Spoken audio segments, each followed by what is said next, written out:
7h29, estamos de volta com o Manhã no Ar aqui pela TV A Crítica, viu? E olha só, a PEC da prisão em segunda instância deve ir a plenário da Câmara Federal no início do ano que vem. Ontem, a Comissão de Constituição e Justiça aprovou, com 50 votos favoráveis e 12 votos contrários, a proposta de emenda à Constituição que permite a prisão logo após condenação em segunda instância. Agora, a proposta segue para uma comissão especial e deve ser discutida em até 40 sessões antes de levada para a votação. Já no Senado, a possibilidade da prisão em segunda instância também foi discutida ontem. O senador Omar Aziz, aqui do Amazonas, do PSD do Amazonas, sugeriu ao presidente do Senado, Davi Alcolumbre, que ele coloque em discussão, o quanto antes, a proposta de emenda constitucional. Justiça igual para todos. Segundo Omar, há hipocrisias no debate sobre a segunda instância.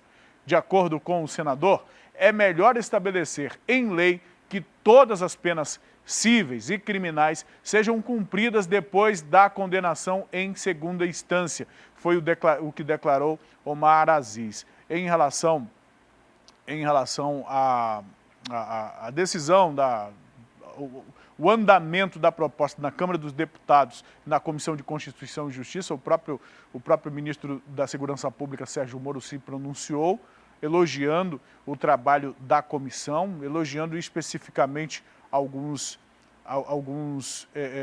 deputados em particular. Agora a gente lembra, o que a CCJ faz é permitir a admissibilidade da proposta, ou seja, é Comissão de Constituição e Justiça. Vai verificar se há problemas constitucionais em relação à proposta que está sendo apresentada. Então, a Comissão de Constituição e Justiça determina que essa proposta pode ir a plenário ou pode seguir em andamento na casa ou não.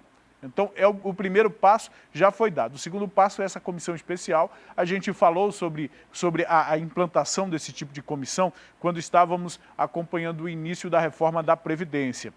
Passou pela Comissão de Constituição e Justiça, depois foi para a comissão especial, depois da comissão especial, aí que foi para o debate em plenário, em 2 turnos, no primeiro e segundo turno, como aconteceu recentemente com a reforma da Previdência. Isso nas 2 casas, mas a ideia está sendo debatida nas 2 casas de forma separada ainda neste momento.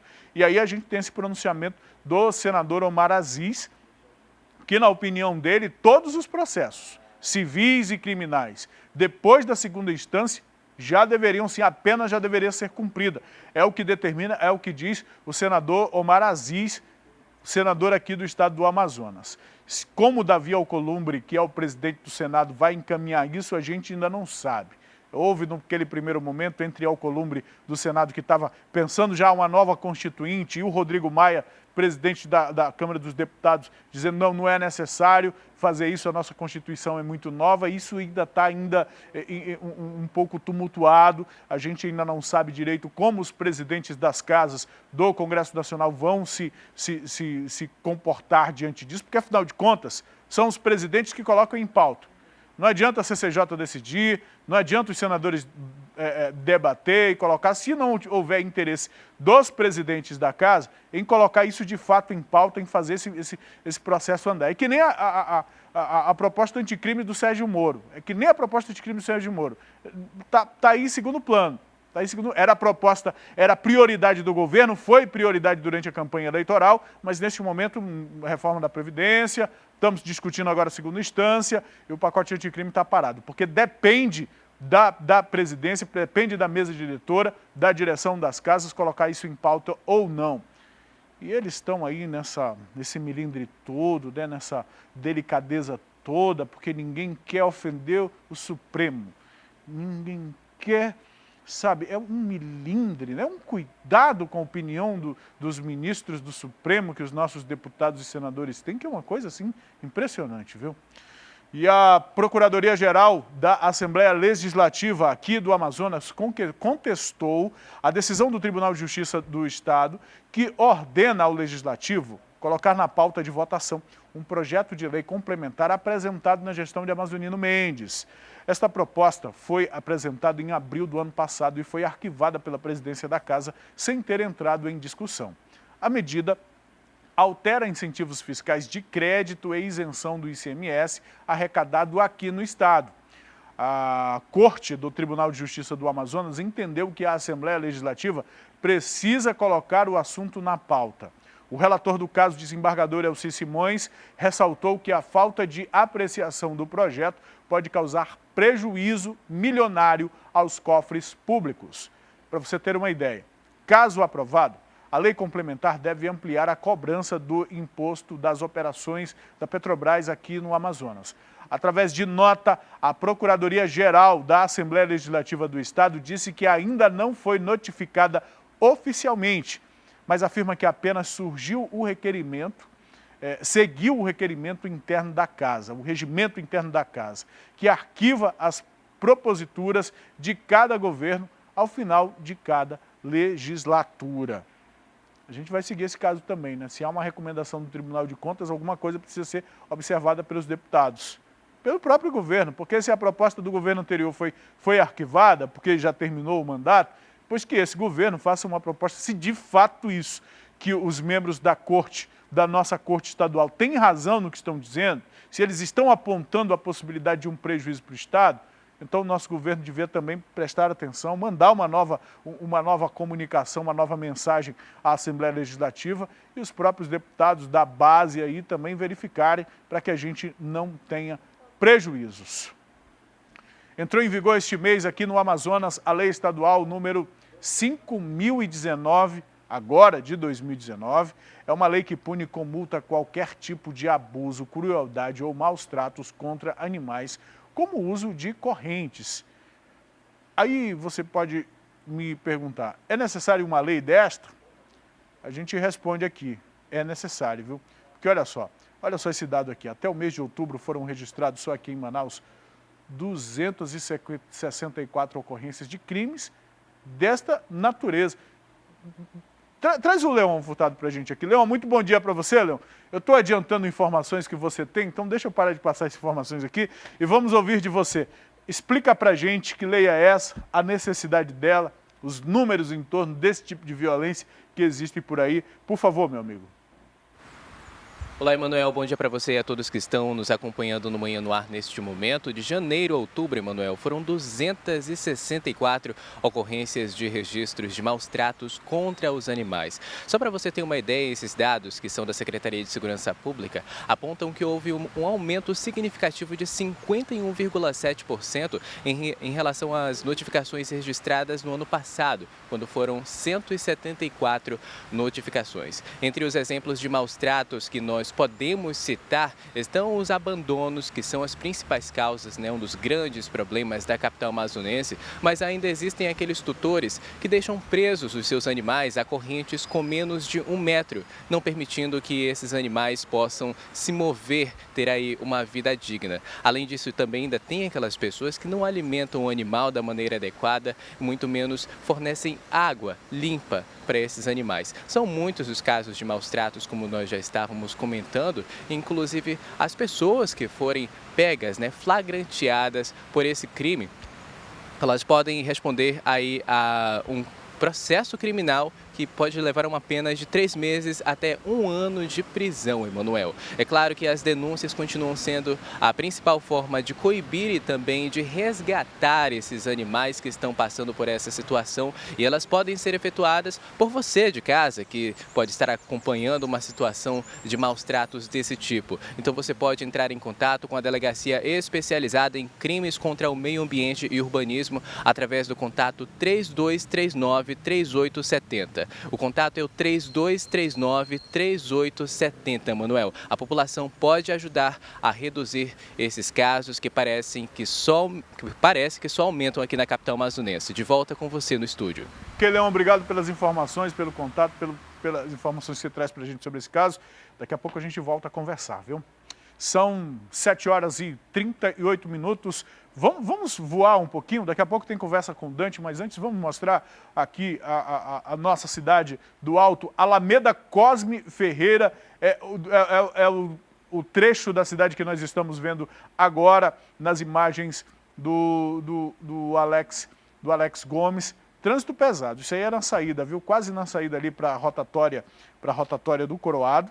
Então quem vem na Cosme Ferreira enfrenta isso, quem está saindo da Avenida das Torres enfrenta a mesma coisa. O Alex está manobrando o drone e já a gente vê, olha ali, a Avenida das Torres como está engarrafada desde lá de baixo. E aí na saída também engarrafada, então numa quinta-feira é exatamente a imagem que a gente vê na saída do Coroado. Olha só. O trânsito que já era carregado na saída da Cosme Ferreira, depois que a governador José Lindoso, a Avenida das Torres, entrou em funcionamento, e agora mais ainda com a conexão das Flores, o trânsito ficou complicado, o motorista precisa ter paciência. Obrigado, Alex, pelas imagens que traz pra gente. Agora sim, vamos direto? Não, minha diretora, e agora? A minha diretora está passando a orientação pra gente. A gente vai agora para a Avenida das Flores. Temos o registro de um acidente. Coloca em tela cheia, por favor, para a gente. Vítima lesionada, né? O Alex estava mostrando para a gente a saída agora da Cosme Ferreira e das Torres, e a gente está mostrando agora o registro de um acidente envolvendo um carro e uma moto. Aí já é a Avenida das Flores, tá? A sequência das Torres, um pouco mais acima na zona norte da cidade. A notícia que temos é que há uma vítima apenas lesionada deste acidente.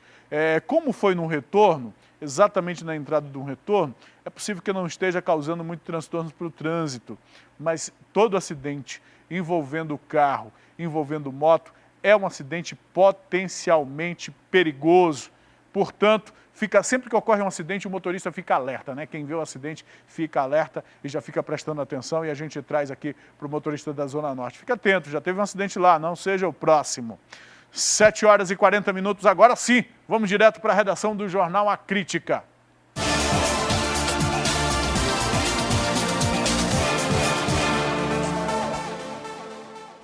Bom dia, Dante, tudo bem, meu amigo? Olá, Emanuel, bom dia, tudo bem? Beleza. Você curtiu o feriado, né? Quer dizer, curtiu não, eu estava falando há pouco aqui que está cuidando para ver aqui a disparidade, né? A gente trouxe a reportagem ainda há pouco de uma lei que precisa ser criada para que as pessoas cuidem direito dos animais, e o Dante passou o feriado cuidando do dele. E não precisou uma lei te mandar fazer isso, né, Dante? Precisou não, é só o bom senso mesmo, cuidar da pequena Catirina que está lá em casa, me esperando daqui a pouco. Catirina? É claro, quem é apaixonado por Parintins faz as pequenas homenagens, né? Muito bem, muito bem. Dante, a Polícia do Rio de Janeiro está trabalhando com a hipótese de que Carlos Bolsonaro tenha participação. Carlos Bolsonaro é um dos filhos do presidente. Pode estar envolvido na morte de Marielle Franco e do motorista também, do Anderson. Essa informação, isso está confirmado mesmo, Dante? É isso mesmo? Essa é uma informação, Emanuel, que foi trazida ontem, né, na CBN pelo jornalista Kennedy Alencar, né, que acompanha bastante aí a movimentação de Brasília, é um jornalista político muito experiente, mas é uma informação que foi trazida por ele, né, uma informação que ele obteve com fontes dele, né, então a gente sempre vai aqui atribuir tudo que for falado a ele, que foi quem fez essa investigação. A gente não tem informação da Polícia do Rio de Janeiro, de Polícia Federal, que também acompanha algumas partes da investigação desse crime. Então, é uma informação trazida pelo Kennedy de que a polícia trabalha com essa hipótese de que Carlos Bolsonaro poderia estar envolvido. Por quê? Segundo a apuração do Kennedy, Carlos Bolsonaro também mora naquele condomínio, né? Lembrando que nesse condomínio tem a casa do presidente Jair Bolsonaro, tem a casa do Carlos Bolsonaro e tem a casa do Rony Lessa, que é um dos presos, né? Ele e outro ex-PM, o Elcio Queiroz, que foram presos aí por conta acusados de serem os autores da morte, não? E aí a polícia segue buscando quem são os mandantes, né? Segundo a polícia lá, conforme as apurações do Kennedy, eles têm já uma ligação antiga, já tem uma ligação próxima, são próximos aí, e não tem muito detalhe, ele não detalhou muito sobre que pontos são trabalhados. Agora, depois que essa informação surgiu, né, vários aspectos foram levantados, vários pontos foram levantados aí, e aí tudo em questão já de teoria mesmo, né, de conjecturas, né? É importante lembrar que Carlos Bolsonaro apagou recentemente aí todas as suas redes sociais, ele que sempre foi muito ativo, né, nas redes, e muito se foi colocado, né, muito se colocou na conta de que seria por conta da CPMI das fake news, né, que está sendo trabalhada lá no Congresso Nacional, e que teria sido esse o motivo. Aí agora já ficam fazendo conjecturas a respeito disso. É muito cedo, é muito leviano falar qualquer coisa, né? Lembrando que esse caso aí tem mais de 600 dias de apuração. Muitas coisas foram feitas aí pelas partes envolvidas para despistar. A gente sabe, já acompanhou aí na imprensa, delegado acusado de receber propina, delegado afastado, né, das investigações quando parecia que estava chegando próximo de alguma coisa. A gente teve recentemente também, no dia 19 agora, na terça-feira, aquele porteiro que afirmou por 2 vezes, em 2 depoimentos, a Polícia Civil, afirmando que assassinos teriam entrado no condomínio, entrando na casa de Jair Bolsonaro, dizendo que quem atendeu a ligação, quem liberou a entrada deles teria sido o seu Jair, né, referência ao presidente.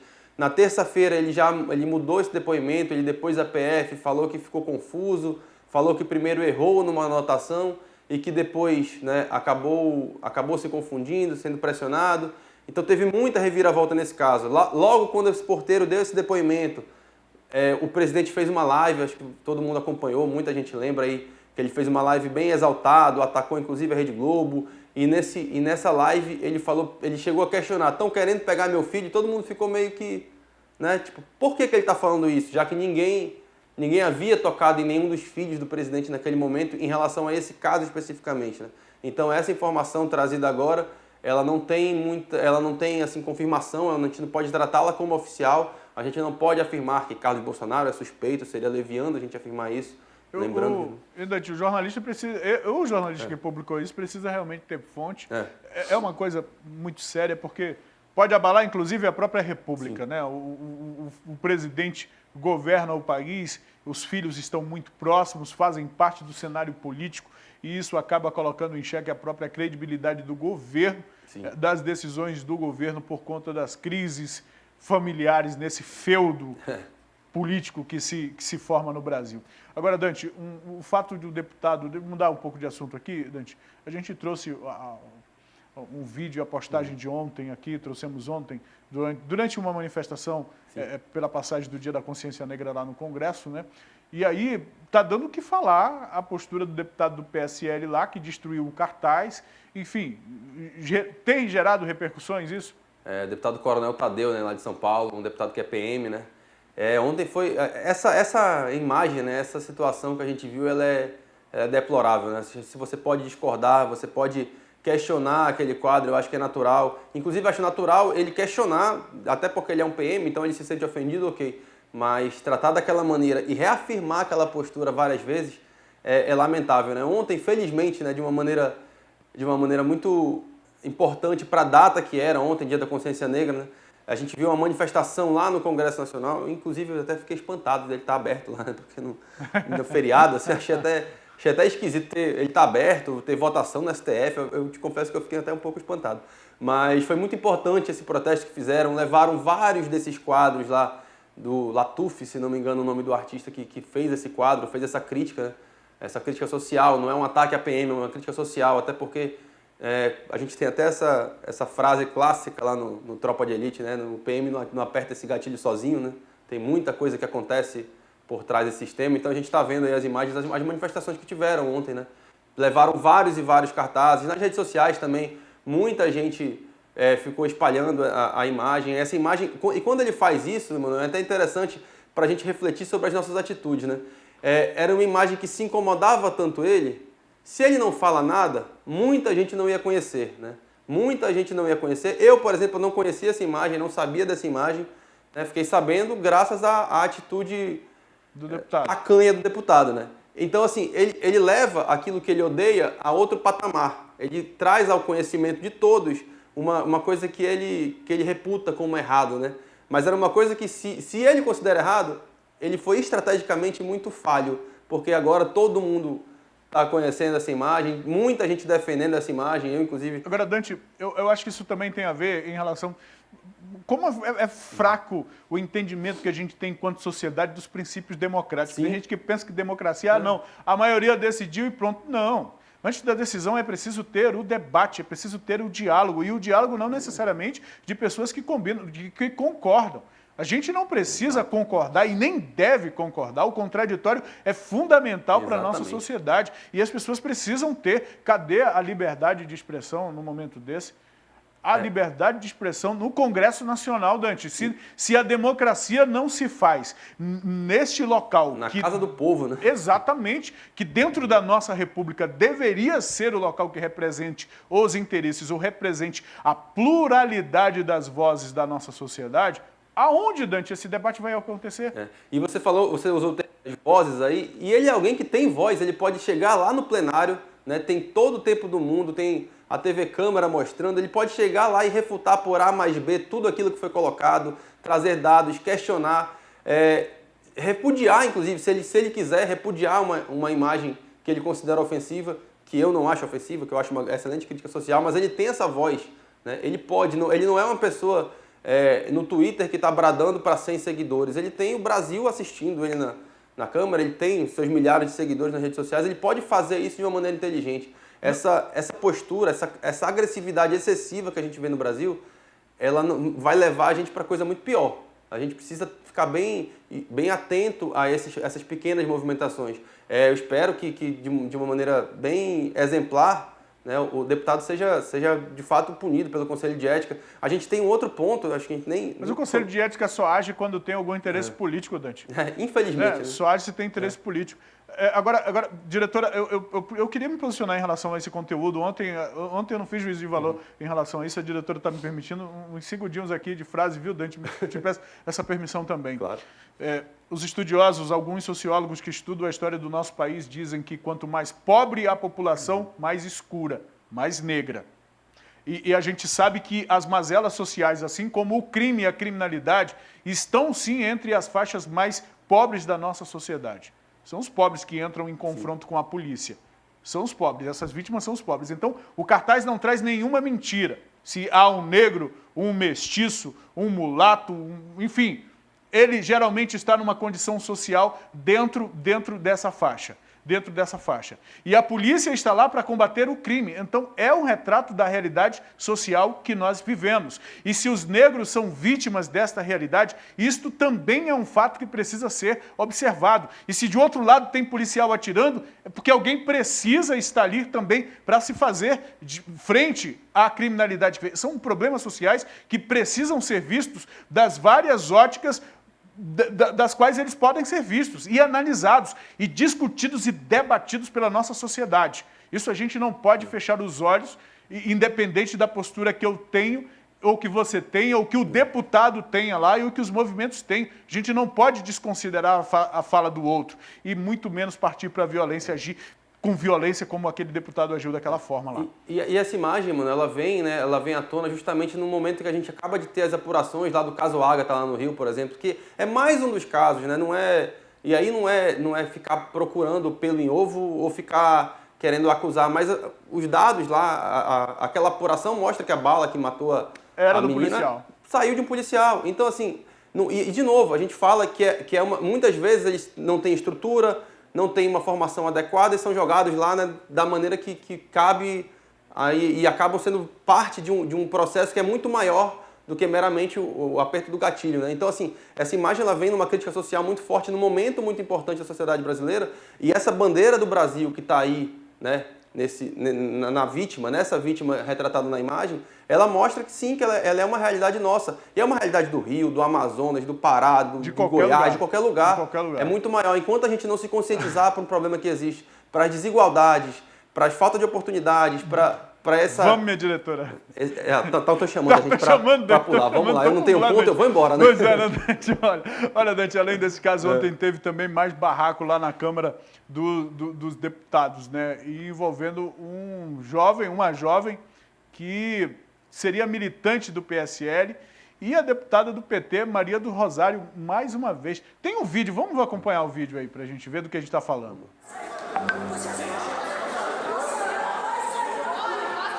Aumenta um pouco o som pra gente. Pode deixar. Não vai sair daqui, pode gravar. Claro que eu vou gravar. Não vai me ofender. Óbvio que eu vou gravar. Se vocês não me dão segurança, Pode deixar que eu tô gravando. eu vou fazer segurança pra mim. Você não vai fazer. Não Não vai. pode colocar a mão. Sai daqui. Não, eu não quero.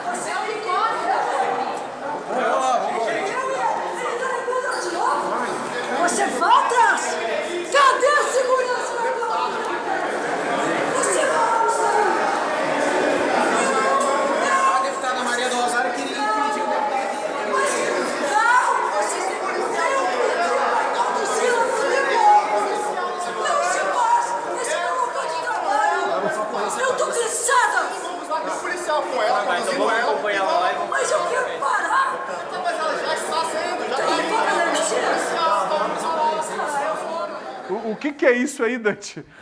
Isso era justamente naquele momento ali, né, que a gente estava comentando que teve uma manifestação lá em relação à data, e aí a confusão, pelo jeito, foi grande, e ela mostra, eu acho que essa confusão, Emanuela, mais do que a razão, né, do que ela mostra o nível que a gente tem ali de parlamentares, né? A gente está vendo Nossa representação cada um política, querendo aparecer para o seu celular. Isso é muito triste, a gente vê isso quase todo dia, né? Essa coisa de cada um querer lacrar para um lado, ali ela tá bem complicada, tá bem feio de se ver, assim, a gente precisa de um debate, a gente estava aqui até brincando que estava espantado de ver a Câmara funcionando, né, num feriado, mas para isso aí é meio complicado. Né? O que de positivo vem desse tipo de discussão, desse Acho que tipo de postura? Tem outras imagens agora aí, né, na tela? É a continuação lá do... Isso? Aumenta o som, por favor. Mas o que é isso? Mas o que é isso? Tem problemas mentais, Mas o que não é consegue falar isso? nada mais do que 3 palavras. Mas o que Tem é problemas isso? mentais, é?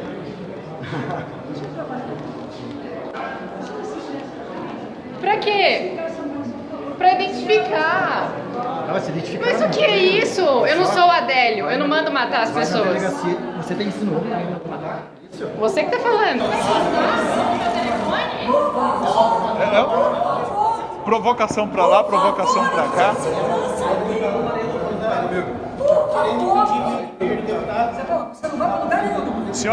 Senhoras e senhores telespectadores do Manhã no Ar, da TV A Crítica, são imagens do Congresso Nacional, é a realidade do nosso parlamento.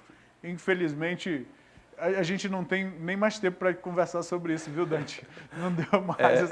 As imagens falam por si só, nesse caso. Por si só. Dante, meu amigo, muito obrigado pela participação com a gente aqui. Amanhã a gente fala... você trabalha amanhã? Eu tô aqui. Tô aqui amanhã. Então amanhã a gente volta a comentar esses assuntos comigo. Tá legal, mano. Um abraço, bom dia e sorte lá com a Catirina, viu? Obrigado, valeu. Muito bem. Vamos lá. Nessa quarta-feira, o governador do Amazonas, Wilson Lima, esteve em Brasília para uma reunião com o ministro do Meio Ambiente, o Ricardo Salles. No encontro... Peraí, traz o Leão. Porque... Leão, eu tô passando, adiantando as tuas informações aqui, Leão. Explica pra gente o que foi que aconteceu nesse encontro aí, por favor. Perfeito, Emanuel. Bom dia para você novamente, a todos que estão acompanhando o Manhã no Ar. Emanuel, nenhuma medida ou meta específica foi definida nessa reunião, mas ela foi importante para que todos pudessem esclarecer melhor quais são os planos de ação perante o desmatamento da região amazônica. O ministro Ricardo Salles, inclusive, chegou a citar que todos os governantes estão em consenso quanto à regularização fundiária, que seria fundamental para a região amazônica. O governador Wilson Lima, que também estava presente durante a reunião, defendeu esse ponto de vista e afirmou que 91% do desmatamento no Amazonas se concentra no sul do estado, nos municípios ali na região de Humaitá, próximo inclusive às estradas, onde está acontecendo um processo de expansão da fronteira agrícola por parte de outros estados. Ele também afirmou que o estado já tem tomado medidas para manter 97% da sua floresta preservada e que tem colocado em prática medidas de combate à derrubada das árvores. Essa reunião também foi importante para que todos os governadores e junto com o ministro pudessem discutir a respeito dos recursos. Eles que já haviam se reunido inclusive com o ministro do Supremo Tribunal Federal, Alexandre de Moraes, no mês de setembro, para falar sobre a aplicação do fundo da Petrobras. E ficou definido da seguinte forma, Emanuel: 230 milhões de reais vão ser destinados ao Ministério do Meio Ambiente. Outros 430 milhões de reais vão ser divididos entre os estados da Amazônia Legal para o desenvolvimento de ações de combate a esse desmatamento e também em combate às queimadas. Essa oportunidade também foi importante para que todos definissem o posicionamento do Brasil na 25ª Conferência Internacional sobre o Clima, que acontece já no próximo mês em Madrid, na Espanha. O governador Wilson Lima, inclusive, chegou a comentar a respeito desse assunto em entrevista. A gente vai acompanhar um trecho agora. Essa reunião também foi oportuna porque nós alinhamos a proposta que nós vamos levar para a COP, que vai acontecer agora na Espanha, e o ponto principal que a gente vai cobrar é a questão do artigo 6º do Acordo de Paris, que prevê as compensações ambientais.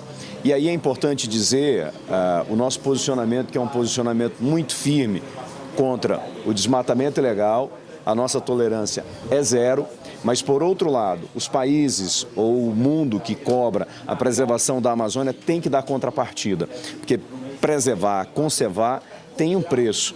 Então a gente espera que os países tenham esse posicionamento e que efetivamente dê essa contrapartida. Ontem, o presidente Jair Bolsonaro também foi questionado pela imprensa ao sair do Palácio do Planalto sobre alguma medida que seria tomada pelo governo para reduzir o desmatamento e as queimadas na Amazônia. Ele apenas destacou, abre aspas, você não vai acabar com o desmatamento nem com as queimadas, é cultural, fecha aspas. Apesar de o presidente ter esse posicionamento sobre esse assunto como uma questão cultural, o ministro Ricardo Salles, Emanuel, destaca que no próximo ano espera ter uma redução significativa quanto à destruição do bioma Amazônia já no ano de 2020, apesar de não ter apresentado nenhuma meta ou definido algo em específico para isso. Emanuel, é esperar pelos próximos capítulos. De volta com você no estúdio. Vamos esperar, Leon. Muito obrigado pelas informações, meu amigo. Até daqui a pouco. Olha, daqui eu sigo com informação. Eu estive ontem lá na comunidade Fazendia, na Zona Norte, na Cidade Nova, onde um barranco desabou e atingiu uma residência. Essa casa que você está vendo aí, isso foi na madrugada de ontem. A lama cobriu o muro, na verdade o muro não, a parede da própria casa, e uma criança de 10 anos ficou ferida ao ter o quarto invadido por todo esse entulho aí.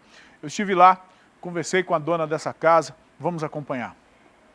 Essa meninada está aqui na beira do barranco, o barranco que caiu por volta de 1 da manhã dessa madrugada, e o prejuízo, o resultado desse desbarrancamento, deslizamento, é esse que a gente está mostrando agora nas imagens do Anderson Luiz. Exatamente aqui onde eu estou, era onde passava a parede, e da parede só sobrou esses destroços aqui.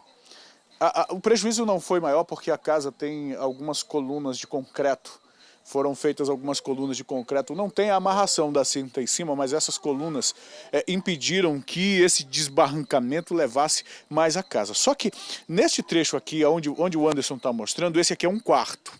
É um quarto e pela madrugada dormia um menino de 10 anos aqui. Aqui era a cozinha e quando houve esse desbarrancamento aí, o filho da dona Zirei estava lá no quarto.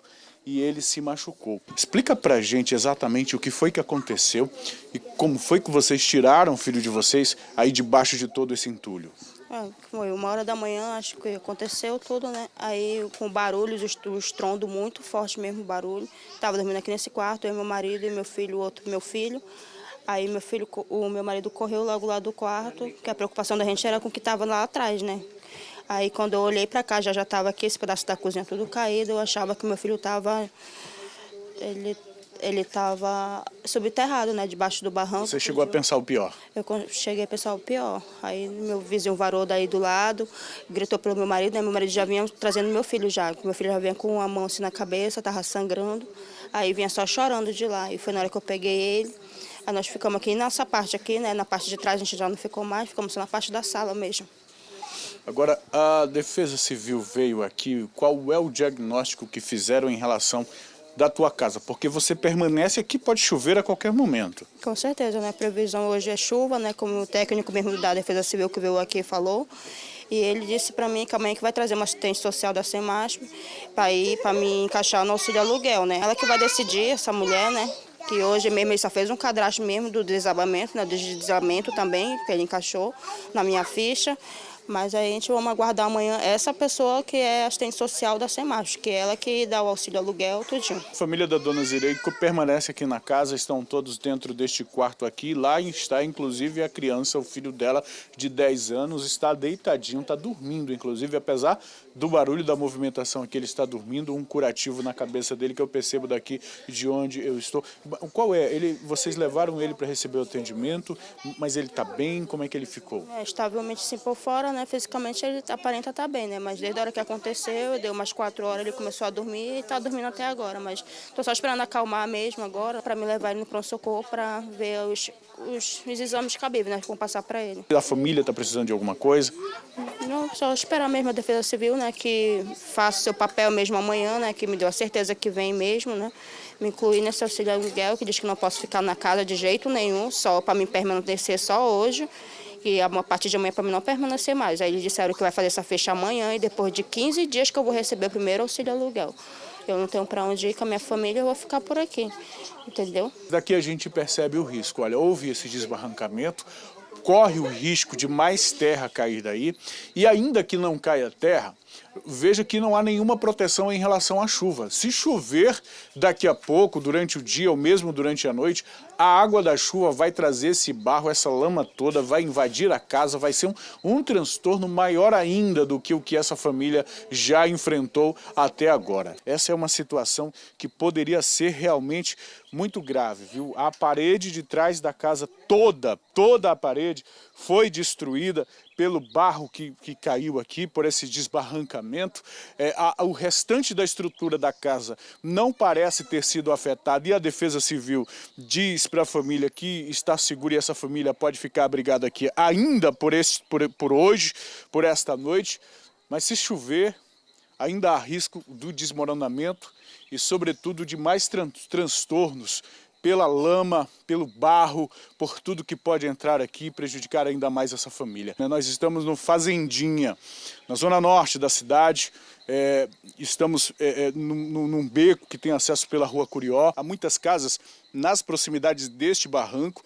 Nós sabemos que Manaus, de acordo com o Instituto Brasileiro de Geografia e Estatística, é uma das capitais do estado do Amazonas, onde existem muitos locais como este, áreas de risco, áreas em que a população está sujeita a acontecer esse tipo de acidente.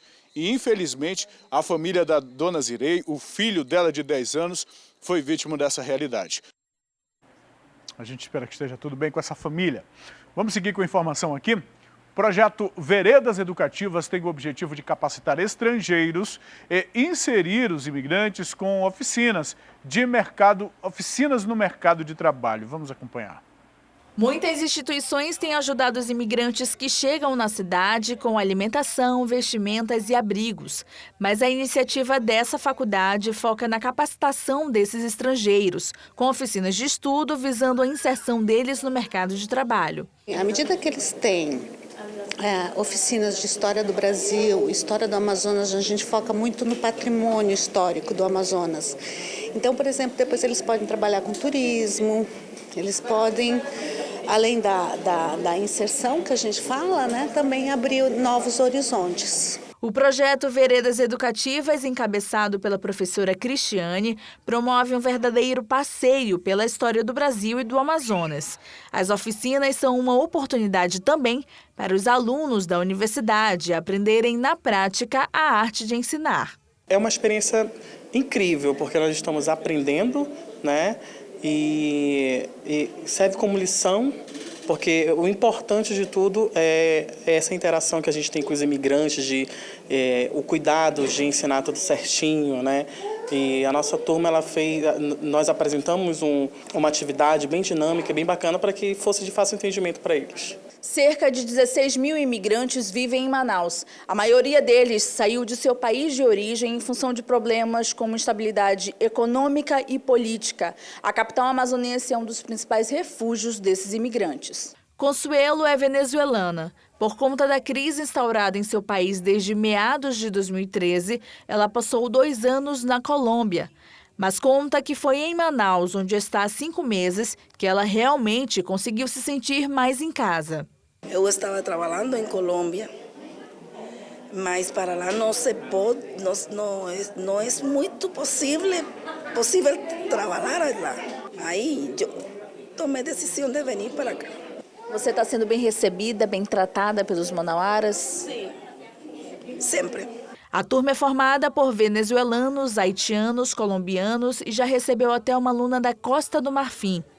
Eles chegam aqui por meio do serviço jesuíta a migrantes e refugiados. A partir dessa visão geral sobre a cultura local, arranjar um emprego na área do turismo, por exemplo, se torna mais fácil. Não sei se estão preparados, mas a gente dá um auxílio, dá uma ajuda, procura auxiliá-los e recebê-los bem. Eu vim preparada mentalmente a fazer uma vida aqui, a crescer aqui, a ser.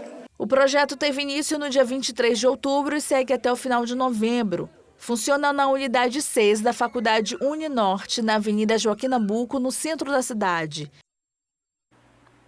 Gostei do depoimento da mulher, né? A vir aqui, a ser, a crescer, enfim. Olha, e o Jornal A Crítica de hoje destaca a fila do desespero. A reportagem traz o drama vivido pelos imigrantes venezuelanos que nos últimos dias enfrentam uma fila enorme debaixo de sol e chuva para passar por uma triagem do programa Acolhida, aqui em Manaus. Tá aí, olha, essa aí é a capa do jornal de hoje. E a nossa equipe está agora ao vivo, lá no local, para mostrar essa situação. A May Chapiama está por lá. May, mais uma vez, bom dia para você. Qual que é a movimentação por aí, May? Pois é, Manuel, bom dia para você novamente, bom dia a todos que estão acompanhando Manhã no Ar. Eu estou aqui ao lado do terreno, aqui no posto Acolhida dos Imigrantes, onde acontece o posto de interiorização e também de triagem. O que acontece? O coronel estava me explicando ainda há pouco que aqui no terreno ao lado, que foi cedido por um empresário, justamente para atender esses venezuelanos, está funcionando desde o dia 5 de novembro. O que acontece? Eles vão até o terreno, pegam uma senha, justamente fazem a triagem lá e retornam aqui para o lado, aqui também na Avenida Torquato Tapajós, justamente para fazerem os seus atendimentos, a retirada de documentos, também o refúgio e também alguns outros trabalhos que são feitos aqui ao lado. O que acontece? Esse terreno funciona aqui ao lado há pouco tempo, justamente porque esses imigrantes, eles ficavam aglomerados aqui pela avenida justamente para receberem atendimento aqui no posto Acolhida. Só que foi ficando cada vez mais difícil porque eles se aglomeravam a noite inteira, ficavam bastante imigrantes aqui na frente e aí foi quando o empresário acabou cedendo o terreno para que fosse feito o atendimento também a esses imigrantes. Eu vou conversar agora com o coronel Ademar Neto, que ele vai explicar mais a situação. Coronel, a situação do terreno, eles pegam uma senha lá e diretamente são direcionados aqui para o posto Acolhida. É exatamente assim que acontece? Como que funciona? A ideia da utilização do terreno ao lado é porque eles começaram a fazer filas desde cedo para que conseguisse o atendimento. E como a Torquato Tapajós é uma avenida de grande movimento e corriam o risco de ser atropelados, nós fizemos contato com o seu Issa Ibrahim a fim de nós colocarmos esse pessoal pelo menos em maior segurança. Embora o terreno ele não tenha nenhuma infraestrutura, mas pelo menos eu consigo fazer a triagem de forma segura, possibilitando o atendimento até inclusive mais rápido. E essa quantidade que você viu ali, ela já vem reduzindo ao longo da semana, porque eles já chegam ali, recebem a sua senha, e eles já têm agendamento durante toda a semana, de segunda a sexta-feira. O posto aqui funciona de segunda a sexta, das 8 às 17 horas da tarde. Coronel, quantos imigrantes são atendidos por dia? Eles automaticamente vêm aqui no terreno, pegam essa senha e já são direcionados aqui para o posto Acolhida. Eles ficam mais ou menos quanto tempo ali? Vem diminuindo essas filas gradativamente ao longo da semana, justamente porque o atendimento ele geralmente é bem rápido. Como que funciona? Sim, essas filas já vêm diminuindo ao longo da semana. O atendimento em si, depende da necessidade do migrante. Tem migrante que rapidamente resolve o seu problema porque ele precisa apenas de um documento. Mas tem migrante que precisa de 2, 3, 4 documentos e esse demora um pouco mais o atendimento, de acordo com a quantidade de pessoas a ser atendida. Nós temos atendido aqui no posto cerca de 360 migrantes por dia. No caso, os imigrantes, as mulheres que vêm com as crianças, elas têm prioridade em ficarem na fila e serem atendidas rapidamente? Sim, a prioridade é para idosos, gestantes e mulheres ou família com filhos pequenos. Essa é a prioridade, tá bom? Coronel, no caso, hoje, quais são as prioridades? O que eles mais procuram aqui, os imigrantes? Falta de documentos e também refúgio? a principal procura é com a Polícia Federal, que é o refúgio e a residência temporária. Ok, coronel, obrigada pelas informações. Então, Emanuel, aí depois de receber essa senha, esses imigrantes vêm aqui ao lado, aqui para o posto acolhida. Aqui eles são atendidos, como você pode ver, ó. Aqui já tem uma pessoa que está fazendo atendimento para a retirada de documentação desses imigrantes, onde eles procuram aqui também até se vacinar. A gente vai acompanhar aqui, ó, o atendimento. Aqui é um local bem mais seguro, onde os imigrantes podem ficar aqui com os seus filhos. Como o coronel disse, no terreno ao lado, eles entregam a senha e aqui os imigrantes podem fazer a espera dos seus serviços. Aqui tem uma sala para as crianças, onde elas ficam brincando no aguardo dos pais. Então, realmente é essa situação que acontece aqui na Avenida Torquato Tapajós, no posto de interiorização e triagem dos imigrantes. Emanuel, eu volto com você e vou deixar com as imagens aqui do Márcio Souza, viu? Ok, Meixa Piama, muito obrigado. Obrigado também ao Márcio Souza, que está mostrando para a gente o local. E aí dentro do ambiente nem está tão lotado assim, né? Há espaço ali, olha, para mais atendimentos. Talvez seja o horário ainda, 8h15 da manhã. Aí dentro é tranquilo. Talvez não houvesse a necessidade, inclusive, de aquelas senhas serem distribuídas ao relento, ao sol e à chuva. Então, olha só, tem espaço ali na estrutura. Tem espaço na estrutura. Talvez não precisasse as pessoas estarem aí no relento, nesse terreno baldio aí, nesse terreno, no barro, né? Talvez não houvesse necessidade de eles estarem aí para receber a senha. É uma senha, pelo amor de Deus. É uma senha apenas. Enfim, o Jornal Crítica trouxe essa reportagem. A Meixa Piama foi lá conferir isso aí, fez essas imagens junto com o Márcio Souza, trouxe aqui as informações para a gente, os serviços que estão sendo prestados. E é um serviço que realmente precisa ser feito, porque ninguém sabe a quantidade de imigrantes que estão chegando aqui na nossa cidade.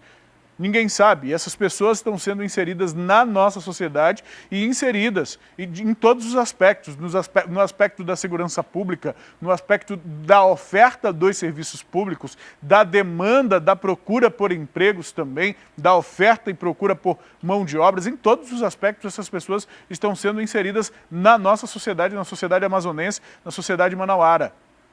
E aí é preciso desse trabalho, não apenas de acolhimento, mas de controle, de observação, de regularização, de regulamentação de todas essas pessoas, regularização em relação à situação de imigrante num país estrangeiro. Se bem que no Brasil isso nunca foi organizado, né? Qualquer um entra aqui, enfim. Vamos fazer um intervalo? 8h16, mais uma vez obrigado a Mei e ao Márcio Souza. A gente vai fazer uma pausa rapidinho para o intervalo comercial, viu? É rapidinho, mas não sai daí não, porque no próximo bloco a gente traz a informação que o Abrigo promove campanha de Natal Adote um Idoso. Daqui a pouco a gente mostra como isso pode ser feito. E ainda, no quadro Mais Saúde, o assunto é morte súbita de recém-nascidos. Você sabia que os bebês de até 1 ano de idade correm esse risco? Os detalhes eu trago já já.